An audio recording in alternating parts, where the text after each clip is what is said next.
आज मैं एक शब्द लेके आया हूं जार।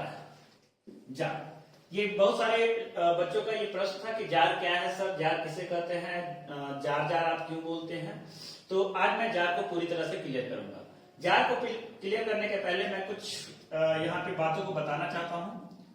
आप राजा शब्द का नाम जरूर सुने होंगे कहीं ना कहीं। आपने सुना होगा चंद्रगुप्त मौर्य राजा हुआ करते थे, टीपू सुल्तान महाराज हुआ करते थे, इसी तरह से बहुत सारा सुनते होंगे।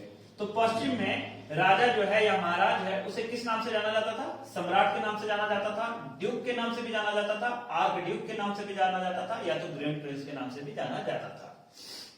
इस्लामिक दुनिया में जार को क्या कहा जाता था? मलिक कहा जाता था, सुल्तान कहा जाता है या हाकिम कहा जाता है। ये इस्लामिक दुनिया में राजा का मतलब हुआ, महाराज का मतलब हुआ। भारत में हम लोग महाराजा को सम्राट के नाम से जानते हैं, सम्राट कहते हैं, कभी कभी छत्रपति कहते हैं, जैसे छत्रपति शिवाजी महाराज। चक्रवर्ती सुने होंगे, चक्रवर्ती सुने होंगे या महाराजा सुने होंगे। फ्रांस में राजा को, महाराजा को ले रोई कहा जाता था। क्या कहा जाता था? ले रोई। अब मैं आता हूं जार पे। जार जो है सो रूस के राजा को क्या कहा जाता था? जार कहा जाता है। जार कहा जाता था। रूस के राजा को जार कहा जाता था। ये जो है सो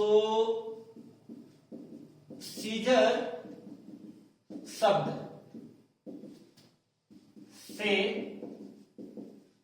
लिया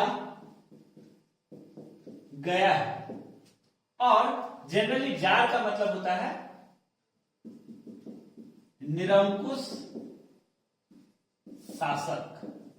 जार का मतलब क्या होता है? जार वर्ड आ जाए तो निरंकुश शासक। जैसे आप रूस में एक राजा का नाम सुने होंगे, जार निकोलस द्वितीय।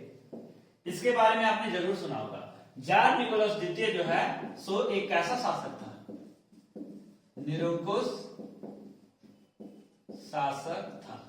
अब आपके लिए सवाल, निरंकुश शासक किसे कहते हैं और जार निकोलस द्वितीय जो है सो रूस पर कब तक काबिज था? दो सवाल के साथ मैं ये वीडियो यहीं पे बंद करता हूं। निरंकुश शासक किसे कहते हैं? रूस पर जार निकोलस द्वितीय का शासन कब तक रहा है? मेरे चैनल को आप जरूर से जरूर सब्सक्राइब कीजिएगा मेरे को मोटिवेट करने के लिए। Thank you very much for watching my video. जय हिंद, जय भारत, झारखंडी जोहार आप सभी को।